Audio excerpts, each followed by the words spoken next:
বিভিন্ন জরিপ বলছে পুরুষরা যে পরিমাণ তালাক দিয়ে থাকে, মেয়েরা ডিভোর্স লেটার পাঠিয়ে থাকে, বিবাহ বিচ্ছেদ ঘটায় থাকে মেয়েদের পক্ষ থেকে, তার চাইতে অনেক গুণ বেশি, পুরুষের চাইতে মেয়েরা অনেক গুণ বেশি ডিভোর্স লেটার পাঠিয়ে থাকে, বিবাহ বিচ্ছেদের উদ্যোগ নিয়ে থাকে।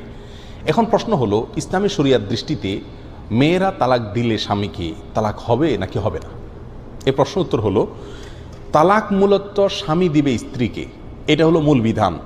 আল্লাহ সুবহানাহু ওয়া তাআলা কোরআন কারীমে বলেছেন, ইয়া আইয়ুহান নবী ইযা তাল্লাকতুমুন নিসা, হে নবী, যখন আপনি বা আপনারা পুরুষেরা যখন তালাক দিবেন মেয়েদেরকে, তাহলে বোঝা গেল মেয়েদেরকে তালাক দিবে পুরুষেরা। এবং বিভিন্ন সাহাবায়ে কেরাম থেকে বর্ণিত আছে একটি হাদিস, তারা বলেছেন আত-তালাকু বির-রিজালি ওয়াল ইদ্দাতু বিন-নিসা, তালাক দিবে পুরুষেরা আর ইদ্যত পালন করবে মহিলারা। তাহলে তালাক দিবে মূলত পুরুষেরা, এটা হলো মূল বিধান। এখানে কেউ প্রশ্ন করতে পারেন যে শুধু পুরুষকে কেন তালাকের পাওয়ার